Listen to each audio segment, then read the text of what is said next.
Evening, everybody, and welcome to another teacher talk session tonight. I am very excited tonight because I have a very special guest tonight, and most of you know him, and maybe most of you, using his books in your classes and at your schools.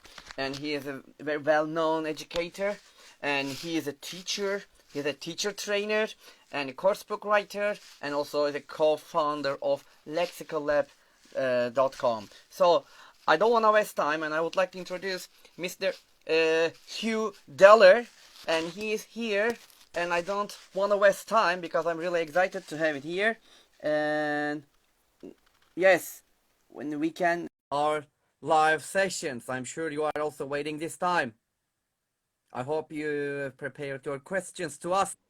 Mr. Dellar, yes, there he is. Hey, hello, Mr. Dellar. It's wonderful to see you. It's great to see you. Much. Thank you. It's a great moment for us to have you in Teacher Talk session. I'm really happy. I'm really happy that you have accepted my invitation to Teacher Talks. It's really, really great for us and for our audiences to have you here as a guest. And I would like to say one more time, thank you for accepting my invitation, Mr. Dellar. Thank you for inviting me. And I don't want to waste time, and I'm sure that everybody are waiting this moment to listen to you, to listen your very inspiring ideas and wonderful shares and with us. And so if you're ready, and we can start our session, Mr. Dellar. Let's do it. Okay.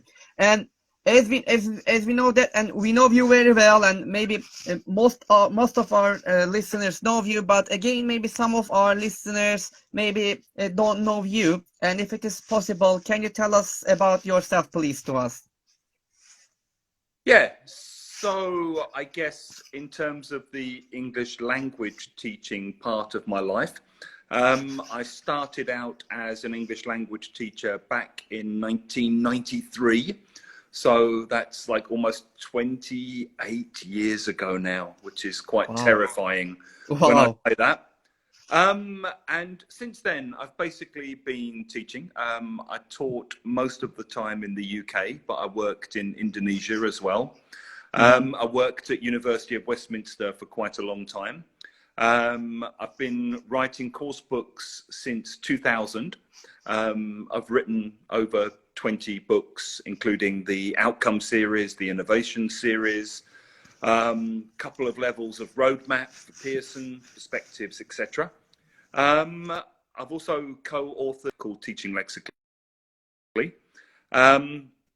And since 2014, I've basically been self-employed, co-running lexicallab with Andrew Walkley.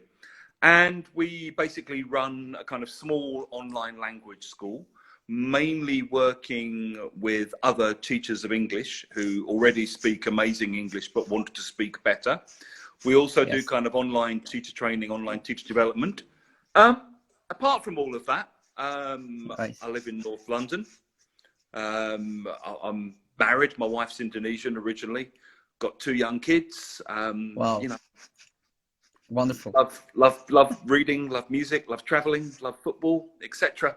Lots of other things away from teaching as well. Yeah, great, Mr. Dellar. Thank you very much.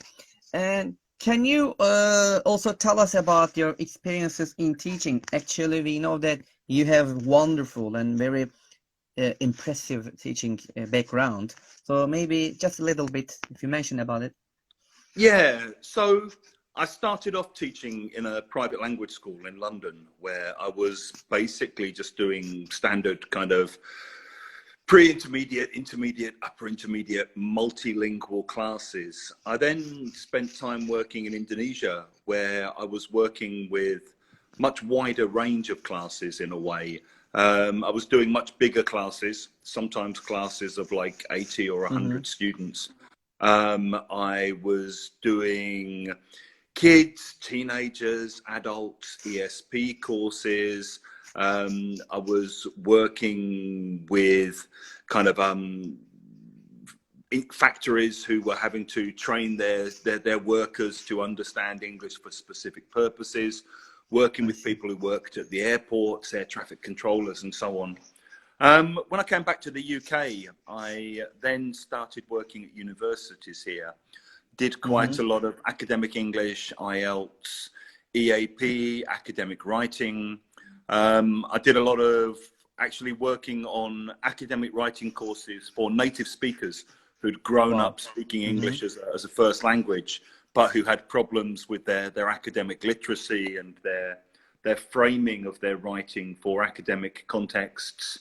Did absolute beginners, did proficiency classes, did a lot of teacher training, did CELTA courses for about 10 years, worked on the MA TESOL at Westminster, and increasingly over the last few years have been teaching very much online, teaching both sort of intermediate and advanced proficiency level classes online. I would say my main speciality has always been working with adults, both multilingual and sort of monolingual groups. I have taught, you know, kids and teens over the years, but I don't have any pretense of being expert in those areas. There are other people out there who know a lot more about those areas than I do. I see, Mr. Dellar. Thank you very much. And Mr. Dellar, I have another question in your mind. This is really, and how did you decide to write a course book? So I think early on, my desire to write came from a feeling of frustration with the material that was available to me to use. So in the mid sort of 90s, I was using things like Headway and the CEC English book, and I can't even remember, like Language Matters, Meanings into Words, those kind of books. And I felt very much that they lacked certain things.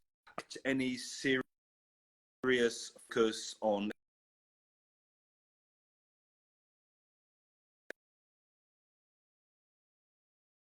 of thinking about language or understanding language. It was very much kind of grammar plus single words.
To start writing my own kind of material. So it was really driven by a frustration with the material that I was using at the time. You know, it was kind of written out of anger, basically. Okay, thank you very much, Mr. Dellar. And my other question about your favorite moment in education. What was your favorite moment or experience in your own education, Mr. Dellar? As a student or as a teacher? And if you want to tell us about both, we can be happy to listen it. So I think my favorite experience as a student was my English teacher when I was at school. I, like a lot of people, I didn't really enjoy secondary school very much. I had problems with quite a lot of my teachers. I felt like the school had very low expectations of us as students. A lot of my friends left school when they were 16. I didn't really have a career plan or anything, or any great ambitions. I had an amazing English teacher called Sue Briggs, and she basically allowed me, well, she encouraged me to stay on at school, and she encouraged me to study English. And the way she did that was very much by working from me as a person and giving me extra things to read that she thought I'd be interested in, by talking to me and asking my opinion about the things I'd read and kind of valuing my opinion. And it was really because of her that I got really, really interested in English, and I did English A-level. I ended up going to study English at university.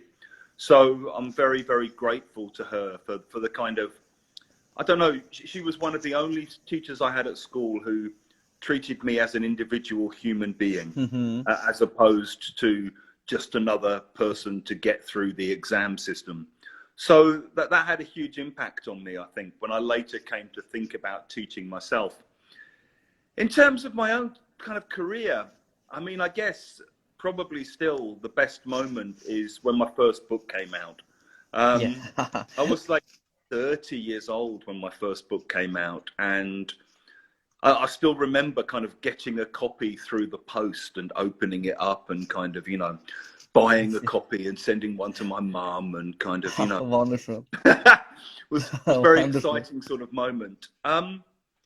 Apart from that, I think I don't have single moments, but I think there's always moments with individual classes where something unusual or something magical will come up in the class, and some kind of amazing conversation sparks, or students share something which maybe they haven't shared in a foreign language before. And I think it's always those moments that are the highlights of the career. And I don't have one. I mean, you know, almost like one a week, because they just come up in class, and those are the moments that really make it feel like, you know, I'm doing the right thing and I'm in the right job. Hi, wonderful. And also, we should be really grateful to your English teacher. Yeah. That's why we are also, you know, have a chance to listen to you here. Thank you. And Mr. Dellar, my next question is about your current job. And can you tell us about your current job and what kind of things you are doing there? Yeah. So we still do some coursebook writing. We're hopefully going to be doing a third edition of the Outcomes series. But at the moment, the whole publishing industry is in a bit of a mess because of the COVID situation, all of the language schools that have been closing down and so on. So we'll wait and see. Most of what we're doing these days is, well, up until 2 years ago, we were running a summer school in London, doing teacher development and language development for people coming to the UK for a couple of weeks in the summer. Obviously, last year and sadly this year, we've had to cancel this because of the COVID crisis. I see. So what we're now doing is we mainly run an online language school. We do weekly classes, 1 hour a week, usually in 12-week blocks or 8-week blocks. And we basically write all the material ourselves. We write kind of weekly lessons, and then once we've done them, we never repeat them. We teach predominantly so-called non-native speaker teachers of English. So a lot of our students are Russian, Spanish, you know, I don't know, Venezuelan, Brazilian, you know, Ukrainian teachers of English. I see. And they already speak amazing English, but want to get even better. And so we tend to do a lot of speaking in the classes and work from student output and turn this into input for the students. We also do online teacher development. So we've been working on a series of teacher development courses, which you can see on the lexicallab website. And then we do little bits of writing. So we did this thing called Grammar Nonsense and What to Do About It, that was published by Dorothy Zemac's Ways Goose Press. So that's mainly what we're doing these days. We're kind of increasingly self-sufficient and based more online, but obviously hoping that next summer we can go back and run a London course, depending on what happens with the pandemic. I see. Thank you very much, Mr. Dellar. And Thank Dr. Tamar Dolitze is saying that I was doing teacher refreshes courses in England with international group, and I'm you. interested. And if he is planning any after the pandemic. Well, we'll definitely be doing teacher development courses next summer in London. Have a look at the lexicallab website to see the kinds of things we offer. We do some online stuff as well, Tamar, so have a look there. And if you feel like emailing, I can let you know what we're planning to do next summer as well.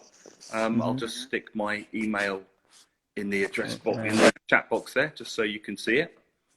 But drop me a line and we can see if we can arrange something. Okay. There you go. Okay, Mr. Dellar. Yeah, Hugh@lexicallab.com.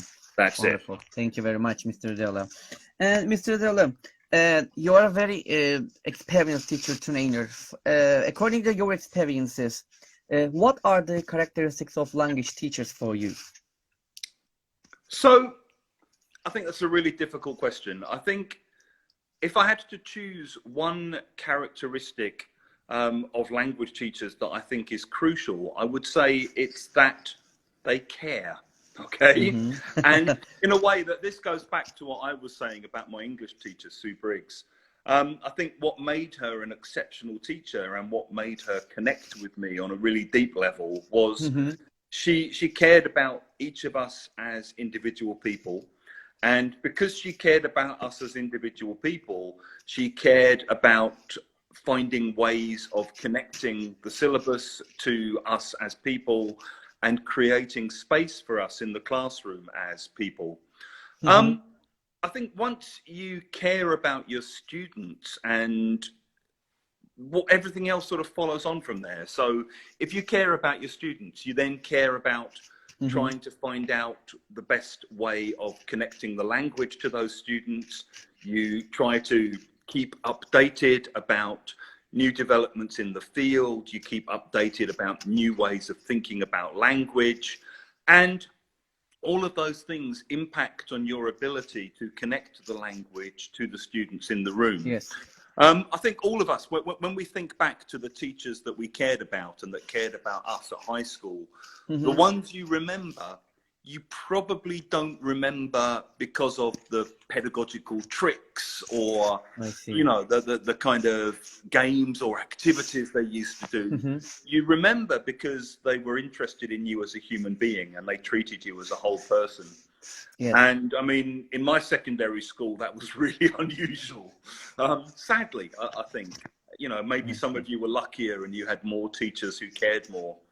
So I think the main thing I would look for is, are you interested in your students and do you care about them? And once you do, I think, it then falls into place that you start to care about other aspects of your job and you work on those things in order to make the connection between the teacher and the students and them each other stronger in the classroom. Yes.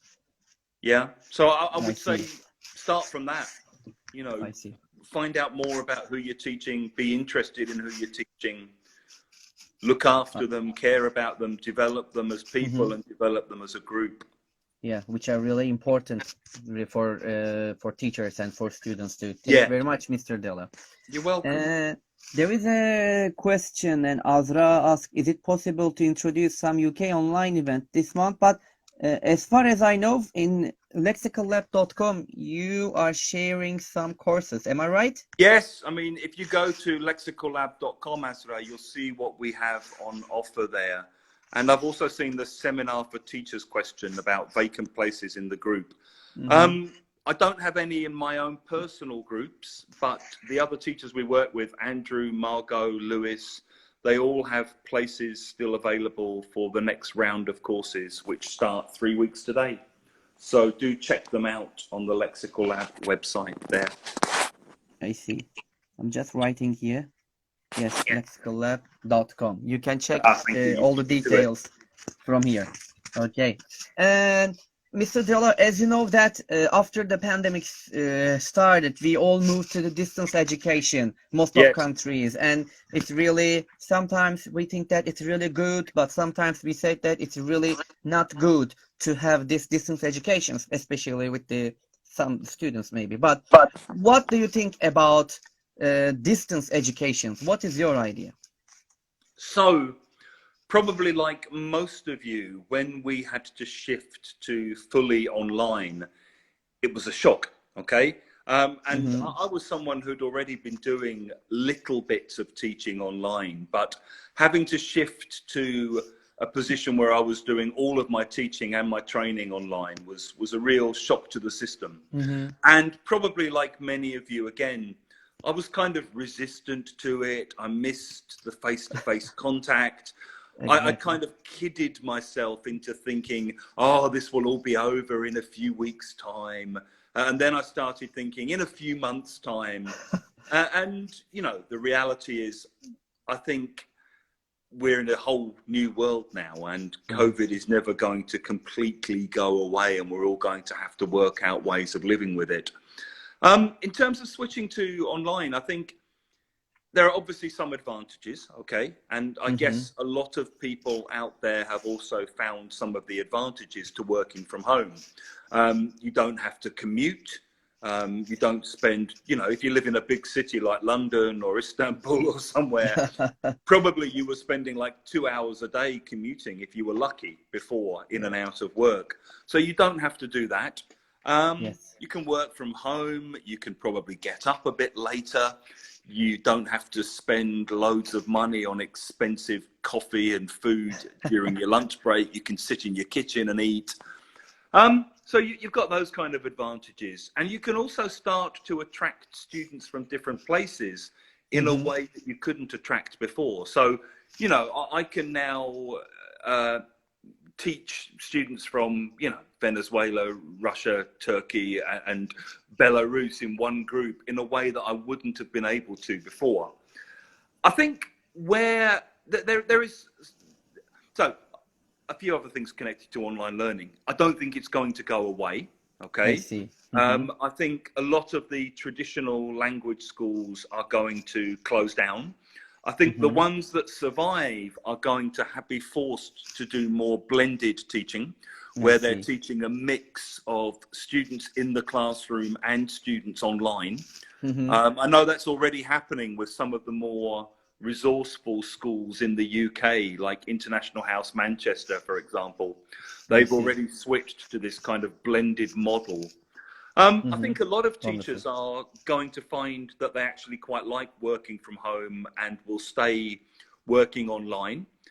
I think it also offers more opportunity for self-employment. It offers people the chance to kind of, well, you also realize that if you're working online and the school's not even paying for the rent of the building, the amount of money that schools make from Mm-hmm. your work is often Yes. outrageous.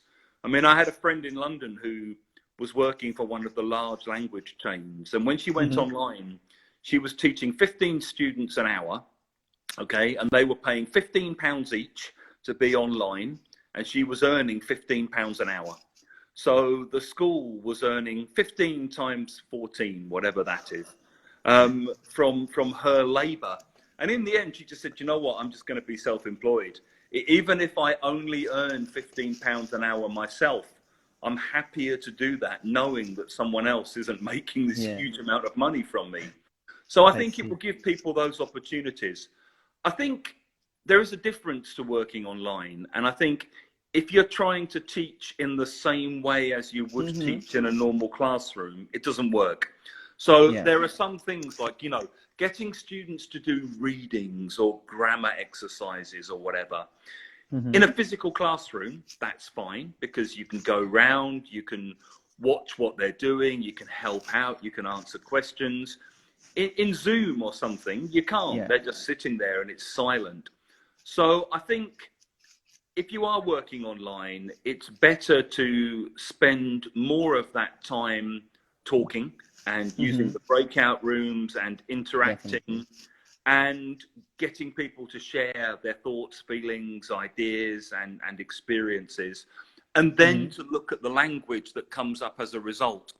So what I find myself doing with my own kind of online teaching is there's a kind of flipped element to it where I'll tell the students before the lesson, this is what we're going to be doing in the class. I'll get them to, oh, sorry, one second. I'll get them to prepare what I want them to think about. I won't make the lessons depend on this, but I will encourage them to think about certain kinds of speaking tasks. And I'll set them vocab exercises and grammar exercises as homework. I have a little bit of space in the class where if they want to ask anything, they can ask. The rest of the time, it's basically talking and working with language that comes up. And I think that's a much better use of the online class time because, you know, otherwise you're just sitting there talking to 15 little tiny blank heads that can't interact in the same way. And that there are things you can't do. So you can't do that kind of thing of whole class discussion in the same way. You can't do drilling in the same way. Thank you, Alex. You can't do listenings really in the same way. So I think it's just kind of rethinking what is it that we want from our online lessons and what is it that the online space offers. And how can we maximize the opportunities that so just to answer Azra's question, hybrid and flipped. So the hybrid classes, Azra, or the blended classes, I mean, I think it's basically, so blended, basically the way it's being used here anyway, is people are teaching physical students in a physical classroom, and at the same time, they've got another set of students in the same class but studying online. And often they'll have a huge big screen where you can see the Zoom people and you're talking to both the Zoom people and the physical students in the classroom.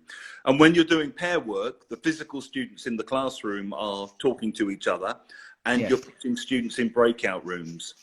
The flip learning is basically getting students to do stuff at home, like grammar exercises, vocab exercises, readings.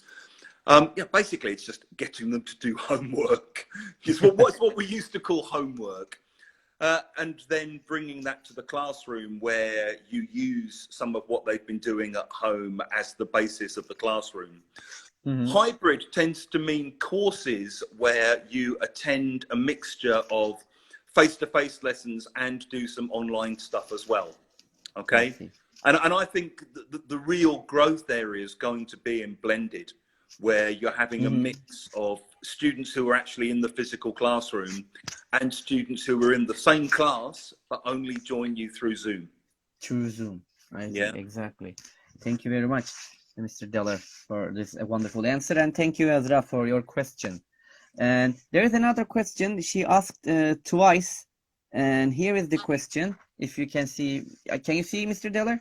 Like, are you planning to teach any C1 courses this summer, 2021? We will. We'll be offering some kind of speaking club classes for July and for August at C1 level. So keep an eye on the lexicallab website or sign up to our mailing list to be kept in touch.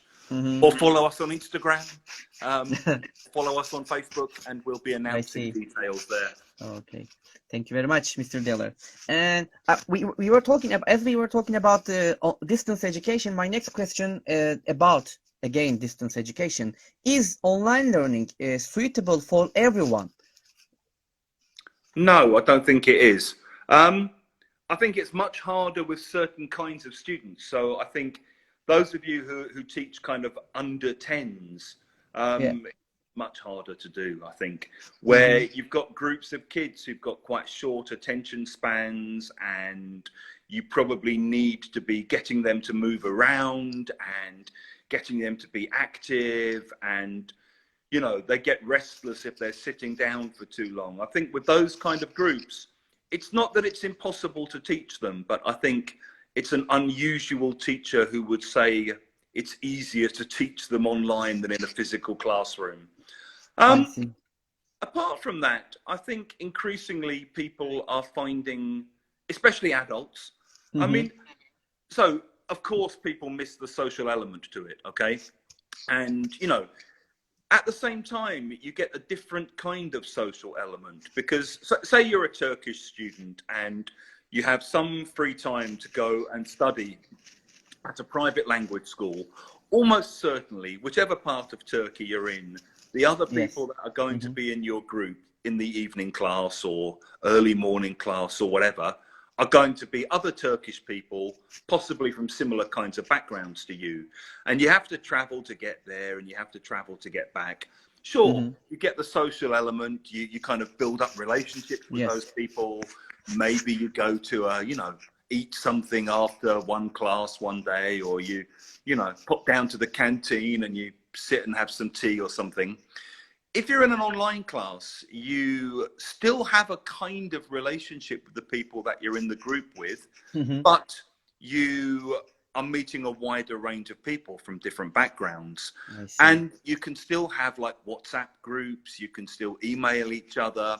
As a teacher, you can set up ways for the students to stay in touch with each other away from the class. And a lot of the time, the students will stay in touch once they finish the courses. And you also get to do that in your own time at your own convenience. So, I mean, for me at the moment, I'm doing beginner level Russian classes I twice a see. week. And I can only do that because I can do that from home and do that online. Uh-huh. I do 2 half-an-hour classes. And if I had to travel like 40 minutes to go to a class for half an hour, why would I do that? I So I see. think You're for a right. lot of people, particularly adults, online learning is much more convenient in lots of Mm-hmm. ways and much easier to kind of fit into, you know, the busy lives that we all increasingly lead. But yeah, with Mm-hmm. kids, hard work. And if anyone out there watching does teach kids online, I Uh-huh. salute you. You know, you're a better What's person than I am. okay? Does teach kids online, you mean? Mm-hmm. Yeah, teaching kids online, hard work. I see. Really I think, hard work. yeah, we know that. It's really difficult. I'm sorry to remind Really. No, that's the reality, Mr. you. Dellar. You are right. And Mr. Dellar, my other question is again related with the online learning, which is really, sometimes it's really hard to discipline the students. So, Yeah, how would you discipline a child while teaching English online? mute them. It's wonderful, yeah. See, the wonderful solution for the one. I think it's funny. I've just seen a comment here about teachers might develop offline learning fright after the pandemic. Teachers might also wish that real physical students in real physical classrooms had mute buttons. That this might be something else that happens. Yeah, yeah, you I are think right. it's really hard is the answer. And I think it very much depends on several different factors. It depends on if you're working for an institution, do you have particular disciplinary procedures in place? Are there certain kinds of disciplinary practices or policies that your institution believe should be implemented while you're teaching online? Mm-hmm. If so, then that's the way that you have to deal with things. I think otherwise, sometimes what you might have to do, and even with adults, this can happen. You have Yes. students who are being disruptive or problematic. Sometimes what you do is you take them out of a breakout room and you just take them back to the main room and you have a couple of minutes chat with them on their own where you kind of say, listen, what you're doing is this, and I have a problem with this because it's causing problems X, Y, and Z. And I need to know why you're doing this, and I need to know what the problem is from your point of view. And I need you Mm-hmm. to understand that I'm not happy about you doing. Do you understand where I'm coming? Good. Okay. So we have an understand. Fine. You can go back to the breakout room. In the same way as when you're teaching in a physical classroom, sometimes you just Mm-hmm. have to take a student outside. Sometimes you have to kind of, give everyone else a task to be getting on with. Yeah. Take someone outside and talk to them and find out what the problem is. In the worst case scenario, I do think you sometimes just have to mute people. And if you've got really difficult problem students, sometimes you have to make sure they always go in a room for a 3. I love this idea here about showing pets to each other is a great activity. I mean, you know, if you've got disruptive students and it helps them to have a pet in the room, do it. Yeah. And I think sometimes it might also just be having a chat with that student after the class or before the class or through WhatsApp or something, and just making it clear what the problem is from your point of view and how you think you can kind of reach some position where you can work together on that. Sometimes kids might not realize that what they're doing is being a pain in the neck. And it may just be, I think you always have to make it clear, these are the lines you've crossed. And this is why I'm not happy about this. And this is what I would like from you.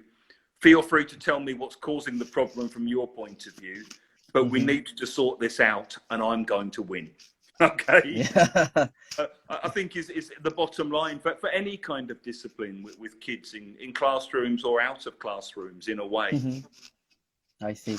Thank you very much, Mr. Dellar, for this great suggestions about the discipline with the students. Thank you.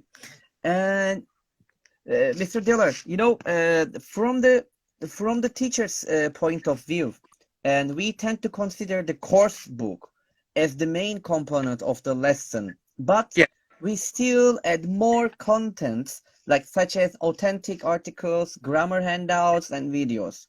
As a course book writer, do you anticipate these contributions, or do you expect us to stick with the book's content? No, I mean, I in a sense, I don't expect anything, okay? Because I think what I know will happen is, however many hundreds or thousands of teachers are using my books, people will use them in different ways. And so I think the first thing to say is, as a writer, one thing I really don't expect is that every teacher will pick up the book at page 1 and say, right, exercise 1, now exercise 2, and that they'll do the same thing. It doesn't work like that.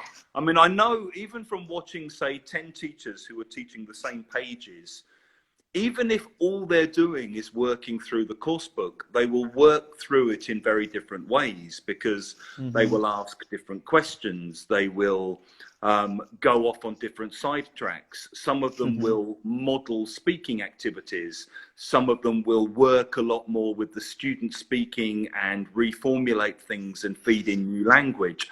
Some of them will bring in supplementary grammar activities. Some of them will do more. You know, there's all kinds of different ways in which teachers will adapt and personalize what they're doing.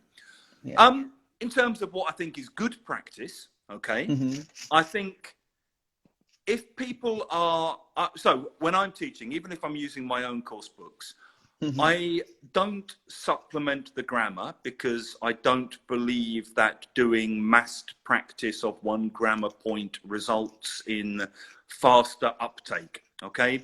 So if I do the present perfect and the students still have problems with it, I don't think doing another 3 worksheets on the present perfect will fix that problem.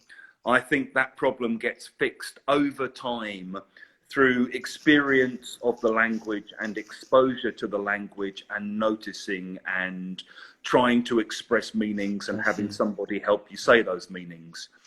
What I tend to do much more is, if I have, say, an hour lesson, I will plan maybe 40 minutes from the book and I will leave 20 minutes extra time for the speaking from the students and working with what comes up from the speaking. So for me, the supplementary stuff I do is very much based on listening to my students speak, saying, yeah, I know what you mean, and then doing board work, or when I'm teaching online, Word document work, and then looking at the language that comes up as a result of me trying to improve what I think students are trying to say. And so I've kind of come to see the best supplementary resource is your students and giving the students the language to say what they're trying to say. And I would personally rather see teachers doing more of that, because I think often what we do is we kind of race through the classroom material and then we load more material onto the students, photocopied from grammar books or authentic material or whatever. and we don't leave enough space for the students to express themselves as human beings. And I would rather just see a bit more time for student speaking and student sharing of opinions, ideas, thoughts, feelings, etc.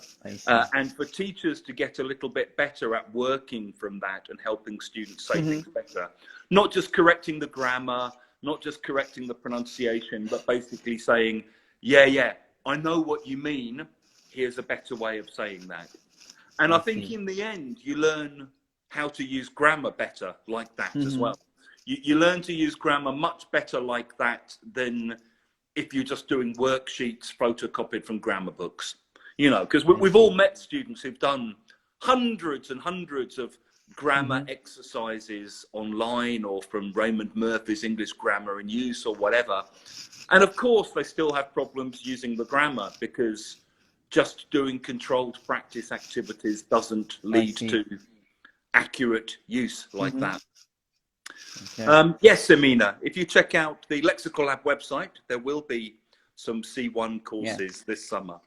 I see. Yeah. And Mr. Dellar, thank you very much for a very clear answer for the question. It was really wonderful. Thank you. And there are two questions, Mr. Dellar, and I would like to ask. And Dr. Tamar Dolitze asks, Hugh, I am interested in what is your tip toward authentic materials and which is your favorite? I think. So generally, I don't think using so-called authentic materials in the classroom is a great idea, to be honest, simply because what we call authentic materials in the language classroom aren't authentic for language learners, okay? They are authentic for fluent speakers of the language in a particular context with a particular set of knowledges or set of background knowledge, okay? So, you know, if you take an article from The Guardian or the BBC or the New York Times or whatever, well, it's only authentic to people who regularly read those newspapers, who know the cultural background, the political, social, historical background to that story, and who speak that level of language. It's not authentic for an intermediate level classroom. What's authentic for an intermediate classroom is a text written for intermediate level students. So I would argue that the idea of calling these things authentic is kind of wrong in a way. I think what you want from texts in the classroom isn't to worry about whether they're authentic or inauthentic in a way. Any text becomes authentic through the process of using it in the classroom and the teacher and the students collectively authenticating it. Okay, so if the students find the text interesting, if they find it meaningful, if they have things to say about it, if it sparks conversation, then they authenticate it. And that can happen with a coursebook text or a non-coursebook text. The advantage of coursebook texts a lot of the time, and I'm not defending every coursebook text because there are some horrible texts in some coursebooks. And, you know, maybe some of you don't like some of the texts in my coursebooks, it's possible. But I think what's good about coursebook texts is they're written by people who are professional language teachers and they're graded to predominantly contain language that students have already met. So most of the time students will understand 80–90% of the language. A lot of the new language that comes up is then focused on in the exercises and will then be recycled or revisited across a series of lessons. So in terms of pedagogy and sort of learning, I think there's a lot of arguments to be made for using materials within coursebooks. Of course, you want students to get to a point eventually where they can manage authentic texts, but a lot of the time they won't. I mean, for me, even with Indonesian, okay, I've been speaking Indonesian since the 90s. I'm quite a comfortable sort of, I don't know, upper intermediate level speaker. I don't read newspapers in Indonesian generally because I find them really difficult. I don't read novels in Indonesian at all. I don't I struggle if I have to watch like a whole news program in Indonesian. What I can do is talk Indonesian all day long, and I can hang out with Indonesians and have conversations and socialize in Indonesian. I can travel around Indonesia. I can talk about a wide range of topics, but I don't generally consume authentic Indonesian texts, even after 20 plus years of speaking the language quite well. Because if I want to read, usually I want to read for fun and for education and for entertainment, and it's much easier for me to do that in English. I mean, with my Russian, if I can get to a stage where I can just survive and get by and have basic conversations in Russian, I'll be really happy. I have no dream of reading Leo Tolstoy in the authentic version. It's not going to happen. It's just not going to happen. And I think for most students, we have to be realistic about what the goals are. Most of them are not going to end up reading novels in English or, you know, I don't know, reading newspapers in English every day. Most of them are going to be happy if they speak upper intermediate level survival English and they can do their job in English. Where I would say authentic materials are useful is if you're working in a particular kind of English for specific purposes environment, and you're working in a company and the company has to read specific kind of documents, or they have to read specific kind of scientific research, or they have to, you know, I don't know, attend lectures or talks or meetings or whatever, then fine, you need to work with authentic examples of those kinds of things that your students need to engage with. The rest of the time, I would question the degree to which an article you found online or a video you found online is authentic for your class. And even if it is, to what degree the language is useful. I mean, with the outcome series, even at the advanced level, none of those texts are actually unfiltered, untouched, authentic texts. All of them we've reworked ourselves, we've crafted, we've taken bits out of, we've added bits to, we've tweaked the language, we've tweaked the content to make it more authentic for students at that level. I see. Thank you very much. Thank you very much, Mr. Dellar. That was a fantastic speech about the authentic materials. And thanks, Tamar, for the questions. Great questions there today. Yeah, wonderful one. There's another question here. She's asking, can outcomes be used as a supplementary for IELTS preparation? Up to a point, yes. So with the writing sections at the back of the book, particularly for the upper intermediate and the advanced levels, some of those writing sections are written very specifically with IELTS in mind. So we have writing sections on describing visual data, describing changes, describing processes, which were very much written with IELTS classes in mind. And some of the meatier kind of talking about business, talking about science, talking about technology, talking about society, some of those kind of high-level units in the upper intermediate and advanced books very definitely, I think, contain a lot of language that's going to appear in the IELTS exams. So I wouldn't say it's written specifically for the IELTS exam in mind, you know, eye on that market.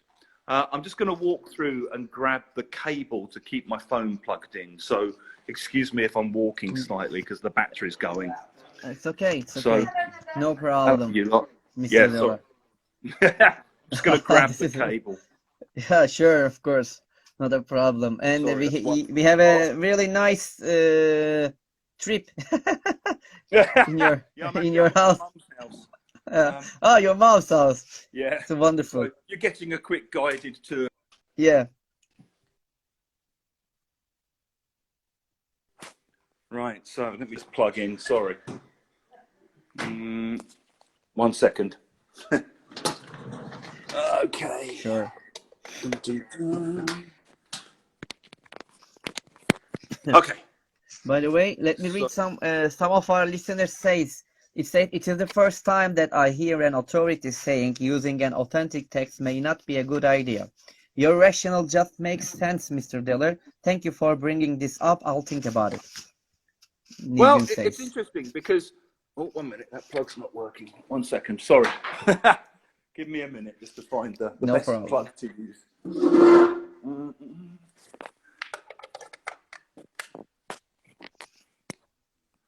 Sorry. 1 second. So, yeah, I mean, it's interesting you say that because I think actually in almost every course book that you're ever going to see publicly out there, they're not authentic texts. They may dress them up like authentic texts, or they may claim that they help people deal with authentic texts, but they're almost never authentic texts in most course books. If you look at the back, you can see where they sourced them from, but they'll also mention adapted from.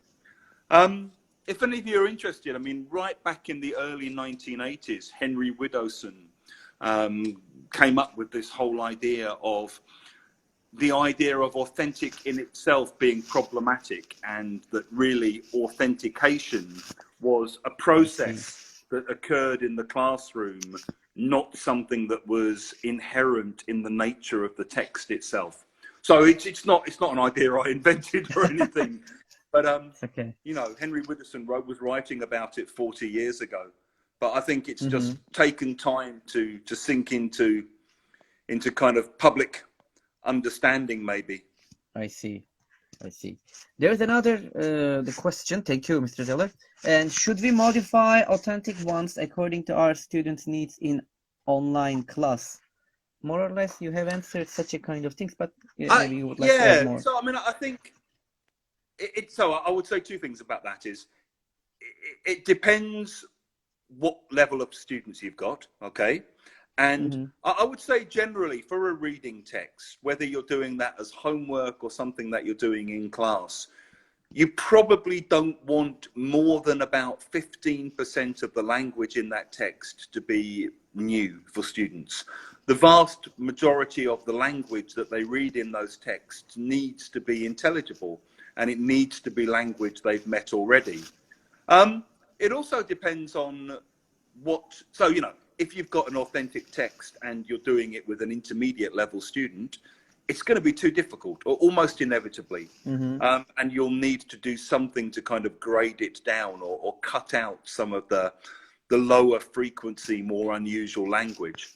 I think it also depends on what's your goal in doing it. What is it you hope to achieve by doing that particular authentic text?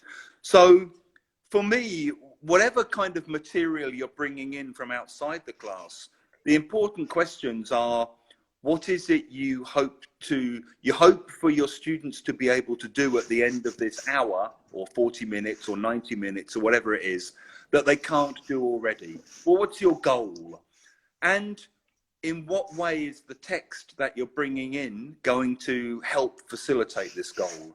And so, you know, it may be, I want my students to learn a bit more about topic X, Y, and Z, and I'm going to teach them this vocabulary, and they're going to read this article containing this vocabulary, and then they're going to have a discussion about this topic. Great.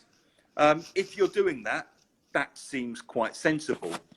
I know when I was a younger teacher, I just used to bring in texts that I copied from newspapers simply because I thought they were interesting, or I wanted to make a lesson myself based around something. And I didn't really have a clear sense of what the goal or what the outcome of the lesson was going to be. So, yes, I would say grade them.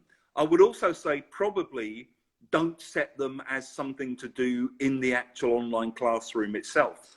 Because if you've got 10, 12, 20 students reading online, well, what are you doing as a teacher while they're sitting there reading? You know, nothing, basically, because they're just, you know, they turn their camera off and they're just sitting there reading. if you're in a physical classroom, at least you can see them as they're reading. You can help them with new vocabulary. Exactly. You get a much clearer sense because you can see them and their hands and the book.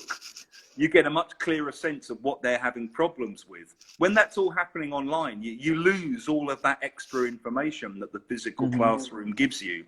So I would say, do it as homework. And that way also students can do that stuff in their own time. They can take as long or as short a time as they need to. I see. Okay. Thank you, Mr. Dellar. And I would like to move my questions, but there are really good questions from the from the audiences. What's coming up? Yeah, I'll see that now. It says here, what about the literary texts and how can we make use them in the classroom?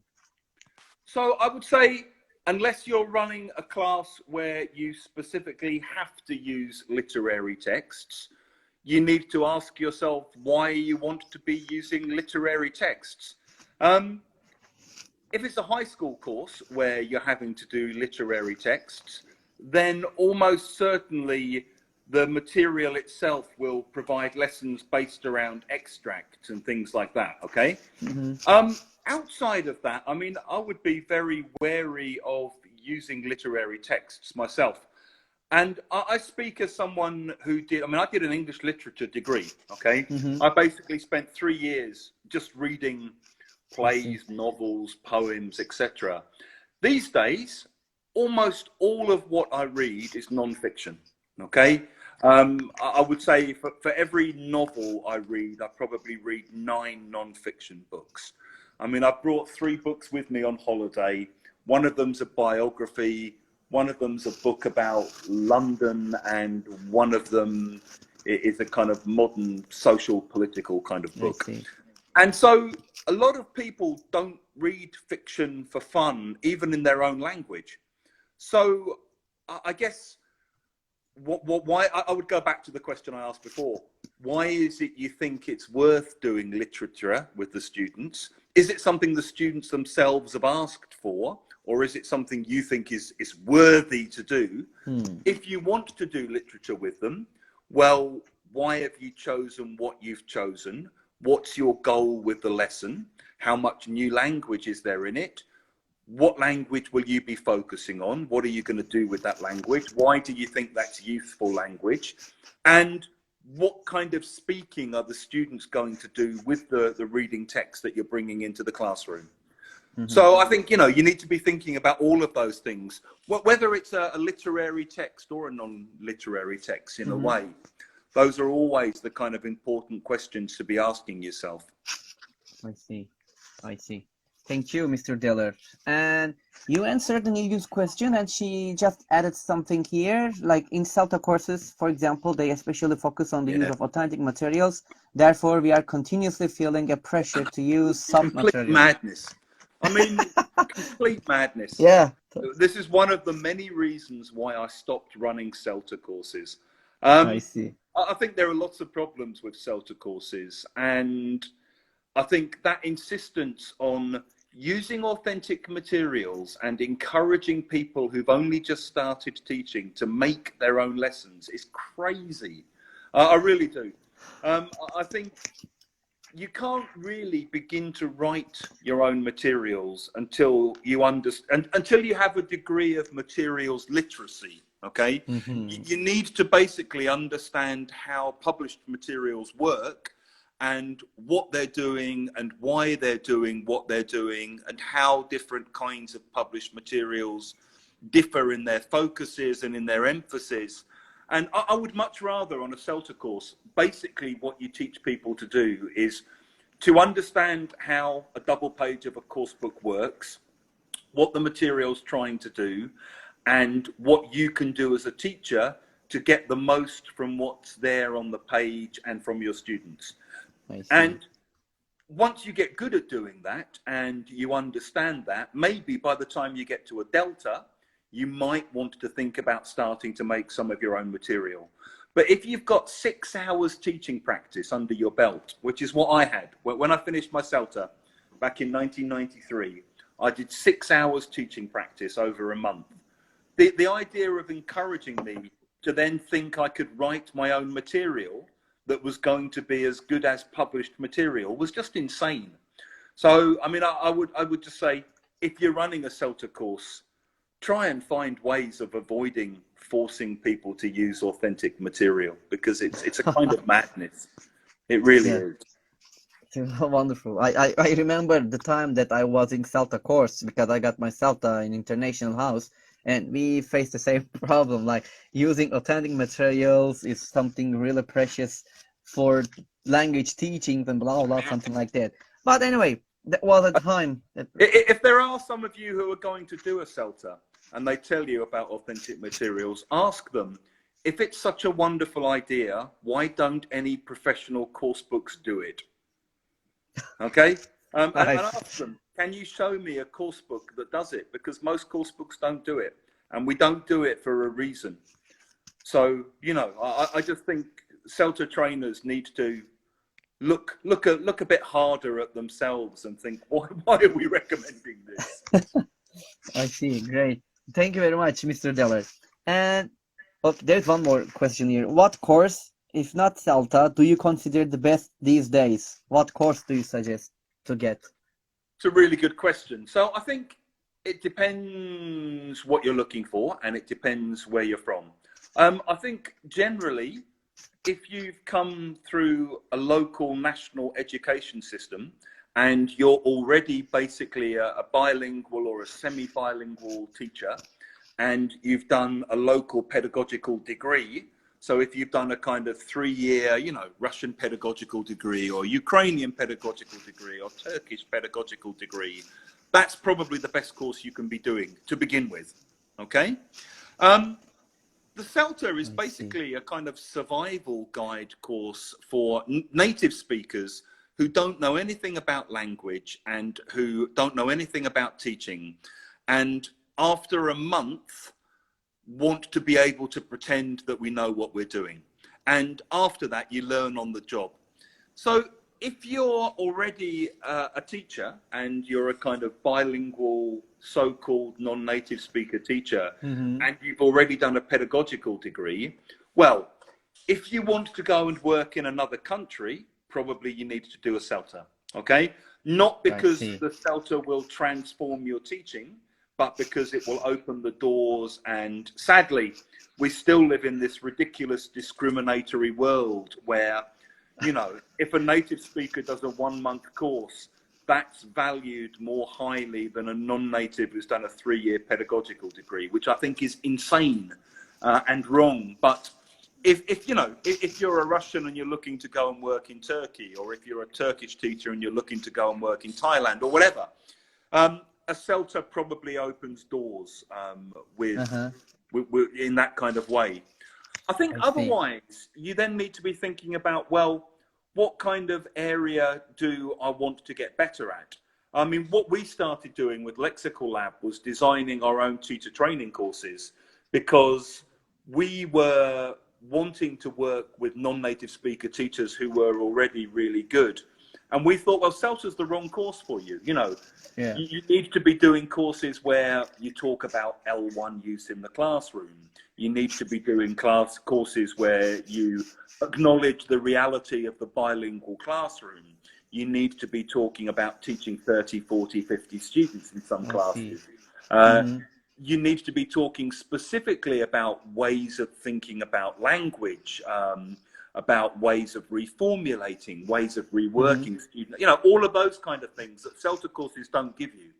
I know that lots of people who are already qualified teachers quite enjoy their CELTA courses. They'll pick up some tricks from it. I'm not saying you'll learn nothing. What I would say is they're not designed for you, okay? So if you're already a bilingual non-native teacher, a CELTA isn't designed for you. A CELTA is just a hoop that Cambridge forces you to jump through if you want to work overseas. After that, just think about what it is you want to get better at and find a course that works for you. So if you want to specialize in teaching kids or teaching teens or teaching Ielts, find an online course that helps you do that. Yeah? I see. Great. If you have a degree in linguistics, but not a pedagogical one, but you do a lot of teaching and want to develop, It's a really difficult question. I mean, I would say the main way in which you'll learn, what is it, Albie? The main, you know, for any teacher, your best learning space is the classroom, okay? And you will always learn most from your students and from your teaching. And I think all of us, whatever courses we've done, we learn most from our students and from being in the classroom and reflecting on, God, that didn't go well. What did I do wrong there? How can I get better? After that, I think it depends, well, how much teaching practice do you have already? What do you want to get better at? Again, same sort of answer. Find something that helps you get better at the area that you most want to work on.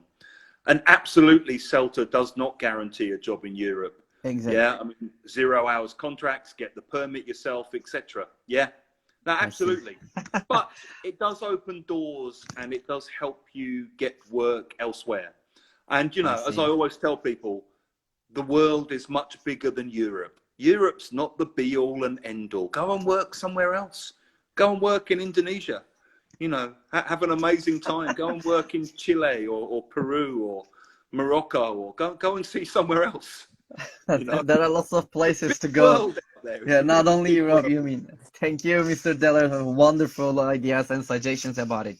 And I have just left 2 or 3 questions, and then we are going to finish our live sessions, because, you know, I don't want to also take your time because you are very busy. So okay. just happy to be here. Yeah, we are really happy to have you here. My next question, let me move to next question. My next question is about mobile applications, Mr. Dellar.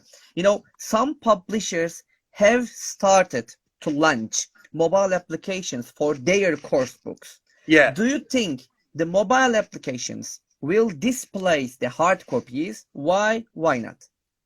No, I don't think they will. I think it's good that publishers are starting to do this, and I think we're still in the very, very, very early days of publishers and writers thinking about what can be done with apps to supplement course books.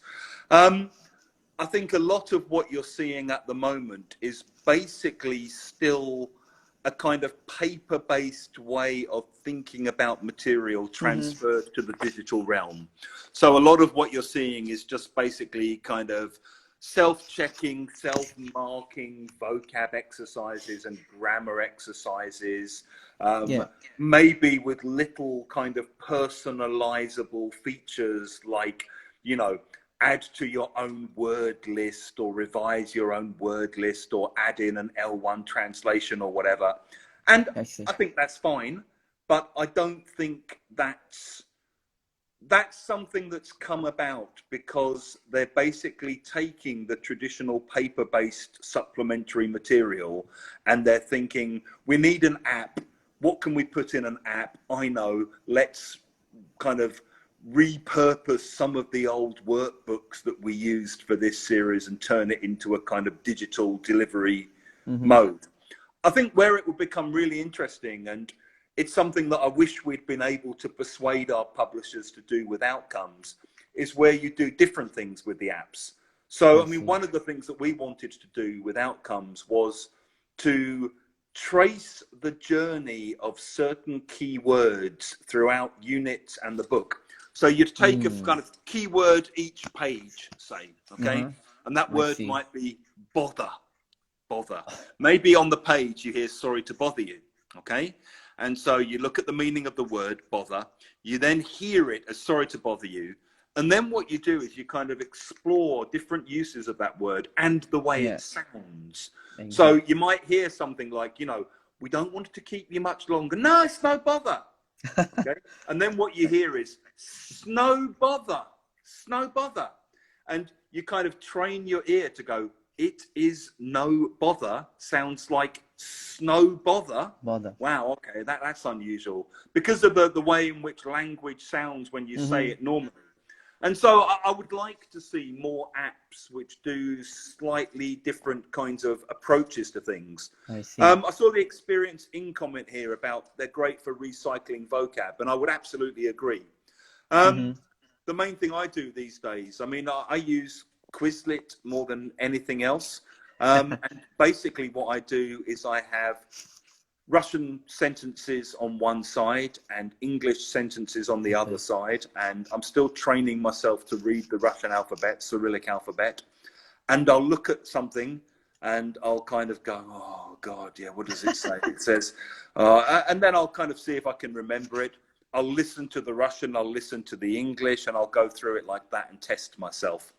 So, you know, I think that's really, really useful. My mum, she's retired now, but she's doing Spanish on Duolingo. Wow. And I sit and listen to my mum kind of repeat the sentences and recycle things. So I think they are great, those things. But I think we're not doing anything like as much as we could be doing with apps. And I think as we go through the next sort of 10, 15 years, more people will be writing apps, starting from thinking much more about the functionality of apps and how apps work, and writing the material specifically for the app instead of thinking about paper-based material delivered through app mediums. Yeah. So you mean that we are going to use a lot of apps in the future? I don't think they're going to go away. Yeah, you know, we are still really, using actually right. Yeah, right now, as you mentioned, there are lots of apps to use, and also we are going to use the different apps in the future too. Okay, thank you, Mr. Dellar. And only 2 questions left, Mr. Dellar, and then we are gonna finish it. And the next question is about speaking skills. Like, what are the reasons? This is really important, especially, you know, what are the reasons for poor speaking skills among second language learners? Two main things: lack of language and lack of practice. Okay, and I would say at the moment, my you know, I guess if you wanted to call it, I guess I don't think about it as speaking skills. I just think about it as kind of speaking. So I would say, you know, my Russian speaking is really poor. And the reason it's poor is because I just don't know much Russian. So I think the number one problem is just lack of language. Okay. And connected to that, I think it's also lack of opportunity to repeat and consolidate what you've already learned. When I was learning Indonesian, the way I became confident quite quickly was because I was having the same conversations day in, day out. Okay. I'd get in a taxi and people would say in Indonesian, you know, what's your name, mister? Where are you from? What are you doing here? How long have you been here? Do you like it? Are you married? Why not? Do you like football? Do you like Indonesian food? Do you like Indonesian women? What religion are you?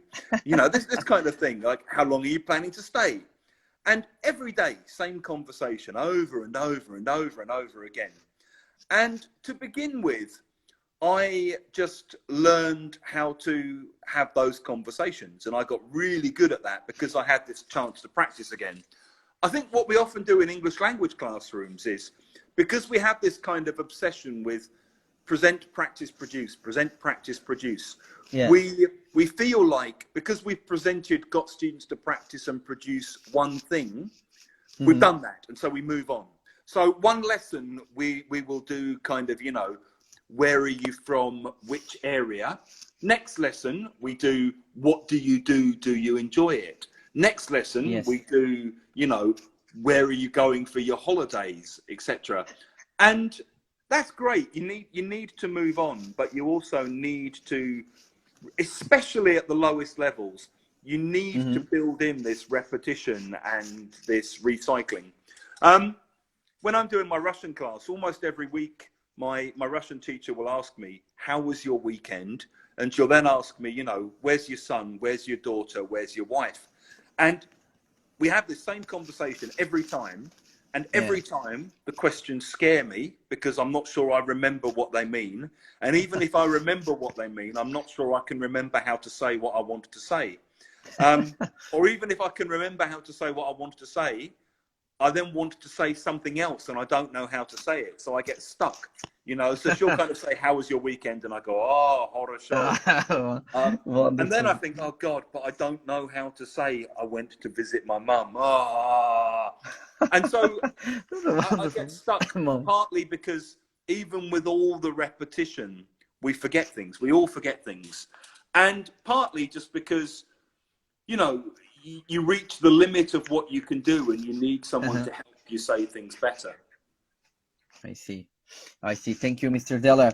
And Mr. Dellar, I know that you are the co-founder of lexicallab.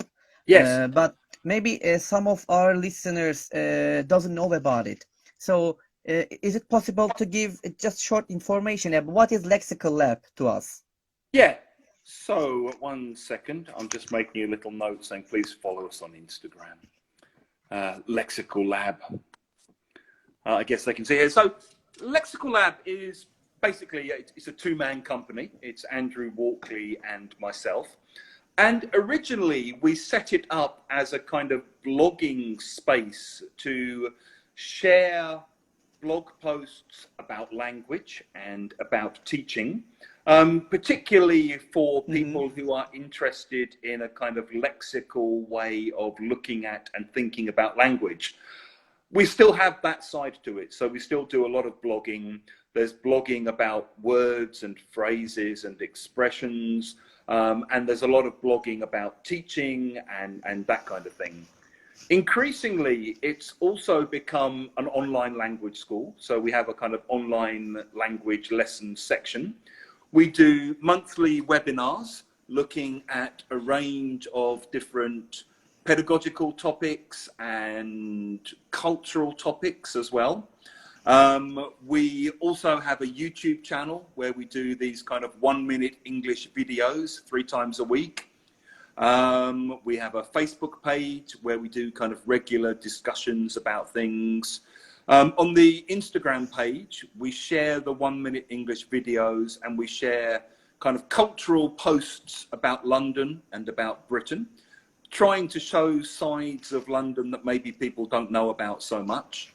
We offer online teacher development courses, both self-study and Zoom-based courses.